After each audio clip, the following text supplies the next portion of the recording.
Normally I'd do a little intro and say something like, these are the upcoming anime that will leave us impressed, depressed, or mating-pressed this summer season, which is why you should join me as I continue my journey to discover the perfect anime. But this season is going to be so good that I'm not doing any of that. So, on to the sequels. Now, most times I do these, I know exactly which anime I should start with, but this summer season may go down as one of the biggest and greatest seasons of anime ever, so I guess I can start with Dandadan Season 2. It's Dandadaning on us all. And if any of you are Dandadooming over too much Dand anticipation, I just recently watched the Evil Eye arc in theaters, which was Dandadam great. Donda, don't miss out on this one. Sakamoto Days is coming back with its second part from the winter season, and this has got to be the first time that an anime is coming back that I haven't yet ranked in a tier list that I've already watched. I was reincarnated as the 7th prince so I can take my time perfecting my magical ability comes back after last spring, and that was a major surprise for me. Puniru is a kawaii slime is also coming back, and I made a whole video about this one because the show ended up being so much more fun and entertaining than it really had any right to be. And still, the first season doesn't even have 15,000 members on MAL, so please watch this anime because it's really good.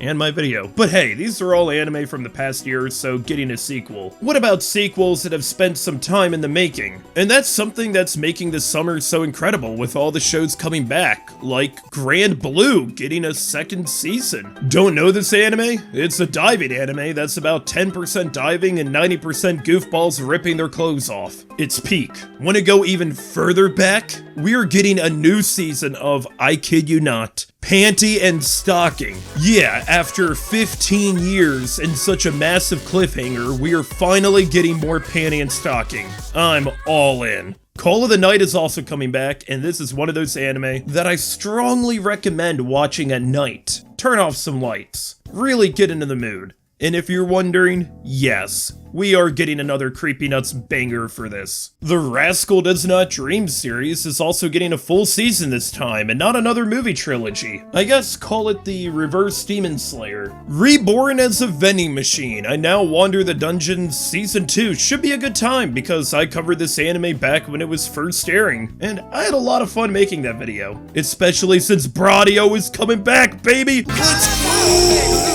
A Couple of Cuckoos is also getting a sequel, as well as Toilet Bound Hanako-kun and Arknights both coming back. And let's see. Oh, wait a minute. My Dress Up Darling Season 2? Yeah, you heard me. One of the most popular rom-coms of the decade after not only 3 years, but the end of the manga finally gets its long-awaited second season, and it's looking great. Man, I might end up watching every sequel coming out this summer at this rate. What else is coming out?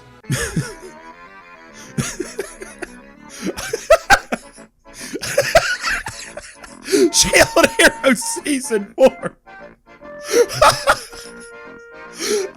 Okay, maybe not every sequel. Dr. Stone is continuing its final season, but I'm way behind on this, so moving on. Kaoruhana, or The Fragrant Flower Blooms with Dignity, is without a doubt one of the most anticipated anime coming this summer. And as a big rom-com fan who's been hoping for a real standout title from this year that isn't 100 Girlfriends, I've got a strong feeling that Cloverworks is gonna knock it out of the park, since it's not like they're also making 2 other anime on Saturdays this season.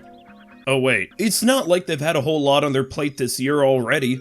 Oh wait, well there's Watery-kun's is about to collapse. And if you're wondering, that wasn't me censoring the title, it's actually like that. Use your imagination what sort of redacted is in the title. My guess is massive fucking you fucking piece of fucking ass sandwiches. Now, if you're someone who's annoyed with how many loser boy gets a hot girl anime, even though I personally love those shows, then April Showers Bring May Flowers should be for you since it's a revolutionary new concept. The loser girl gets a hot guy. Want something a bit spicier? How about a married woman's lips taste like canned chuhai? No, seriously, that's the title. It's a full-on cheating anime. However, I don't know about this one. Like, I'm not too sure if it's going full-on cuck chair, or is more similar to Me and Mrs. Jones. But Mal is counting this as a romance, so sorry for putting this only 3 spots after Karuhana. There's still more vanilla coming, stand down Crusaders, as there's cultural exchange with the Game Center girl. I think the concept is really neat here. A British girl is given a Valentine's Day gift by an arcade employee without him realizing that in doing so, she thinks he's confessing to her, which is sweet and all. But really at its core, this anime is all about Sally Amaki flexing her voice talent. She's a Japanese and English voice actress for Carol Olston from Tomo-chan, and I love the idea of a foreigner in an anime actually speaking English, like actual English for once.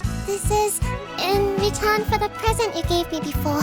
That being said, I would not trade the English we normally get in anime for anything. Oh, that's a baseball! We've also got Betrothed to My Sister's Ex. Happens to me all the time. Okay, hold up. You know my personal favorite, most anticipated new romance anime this season is gonna be? It's Mikado no Sanshimai wa Angai Troy. Yes, this is a harem rom-com, but I've done the whole guess the MC joke in the past. Here though, it's guess who's the man. You know who's the man? It's you. You're the man. You can accomplish anything, my friends. Just like this guy, the absolute legend himself. God, he's so cool. Now that I've covered all of the rom-coms coming out, I'm gonna go over my next favorite genre, fantasy, with one that I genuinely think isn't your usual slop, which I still watch, with Secrets of the Silent Witch. This anime looks beautiful and has a very Wistoria Mushoku Tensei feeling to the art style, and you know it's going to be a great fantasy since the dragons are not CGI. Plus, the same studio is doing another fantasy this season, the fucking Vending Machine one. Apocalypse Springer and Minogura seems to only really have one thing going for it, and that's the abundance of elves. God damn it, Seokite New Saga is extremely different from the previous anime I just covered, since it's not an isekai, but a regression. Now, just give it 5 years or so, and I'll probably have a full section each Ultimate Guide video for these. The stunned hero in the Assassin Princesses is a perfect counter-argument when people tell you that all isekai protags look the same. Of course, my go-to for this is the Vending Machine.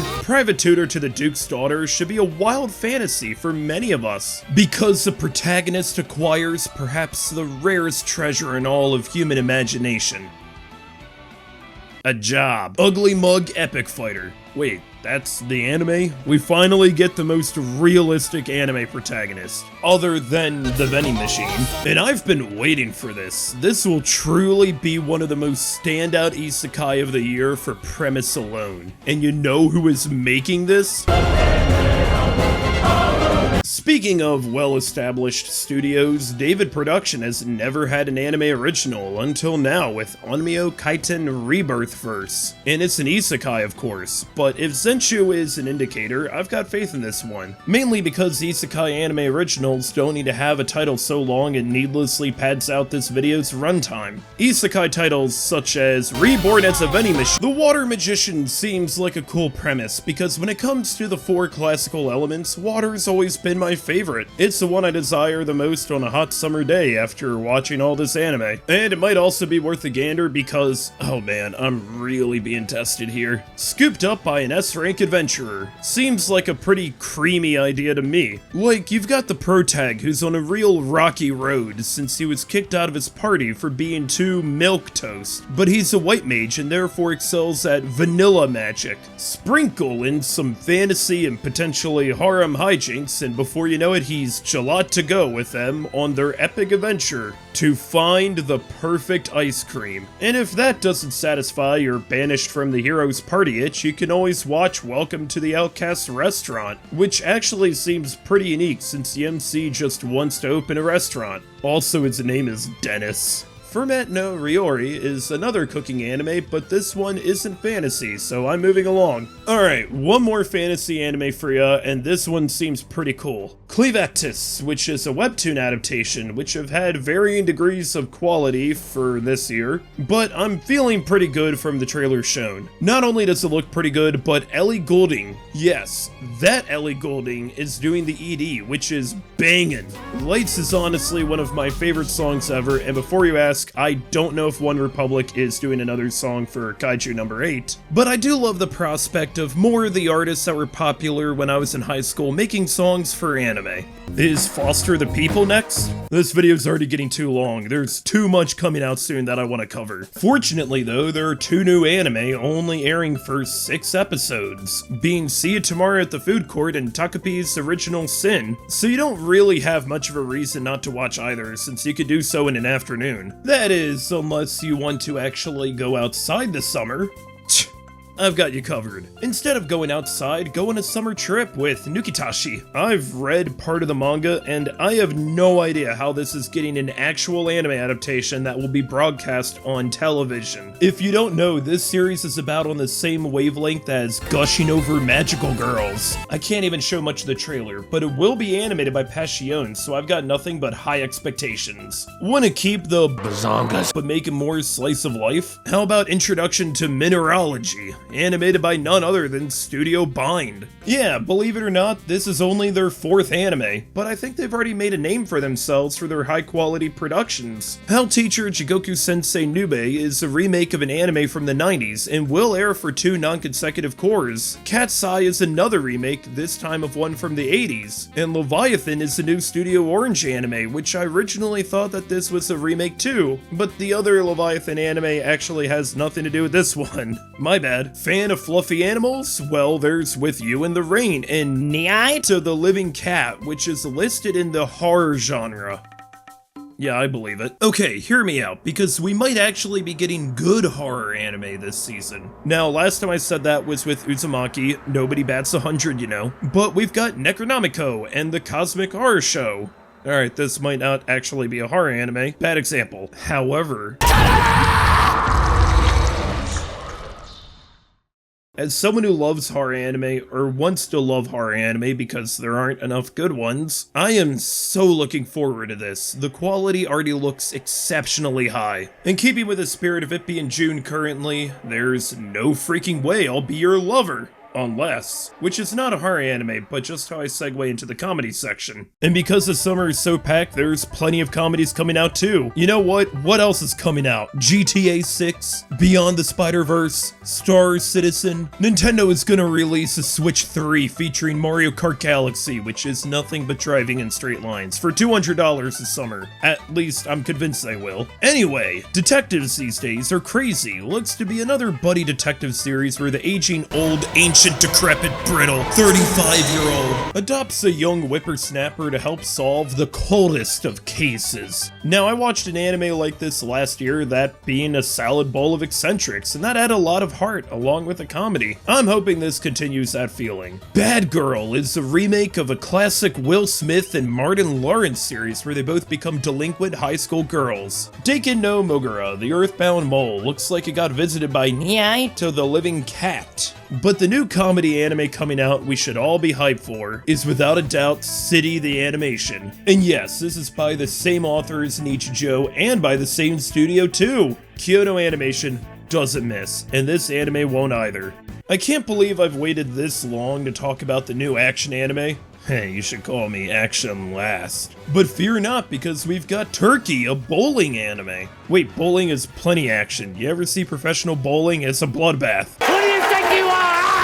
Alright, here's what you guys want to see. Togenanki. And I'll be honest, anytime I see something that uses blood as a weapon like this anime does, I get pretty hyped. Yes, I am a fan of Code Vein, and yes, I did see the new game announced for it. I'm hyped. Just like I am for this anime. Lord of Mysteries seems to be the next big Chinese donghua. And hey, I think it's cool that this is going to be airing the same season that the second half of To Be Hero X is airing. There's been so much hype for this one, and the production quality looks incredible. And then there's Gachiakta, a new Studio Bones trash anime. Literally, it's about trash. This is the only anime where you can call it trash and it's not an insult or a compliment. And that's a summer season. Except, oh, why is this the one I end on? And now of all times, if you know, you know. Oh God, why have we been forsaken? What do we do as a species to deserve this? And despite everything, it may just bring us one step closer to finding the perfect anime. And there you have it. This video is way too long for a brief overview, but I covered 57 anime, which is more than I have in any of these previous Ultimate Guides. Plus, there's a ton of anime from the spring carrying over to the summer. And I mean a ton, like a lot of carryovers. And while I don't normally cover anime films in these videos, I do want to mention that we are getting the first of the Infinity Castle movies for Demon Slayer, and the next part for Chainsaw Man, and Hyakuemu, which I'm pretty excited for since it's an adaptation from the same author of Orb on the movements of the earth, which would probably be my #1 anime of the year if I didn't already put it on my list for last year. That being said, if you enjoyed this video, then be sure to Vending for more machines. I'm at a loss for words with how much is coming out this summer, and despite my jokes, I do want to actually go outside at some point. But knowing me, I'm probably gonna pick like 30 anime to watch. Which anime are you looking forward to? I'd love to know. I've got the mid-year tier list to work on next, which will probably take some time, but I'm gonna make sure it's a banger. I've also started rewatching ReZero in order to rank the season 3 episodes later on this year too. So thanks for watching, and I'll see you in the next one.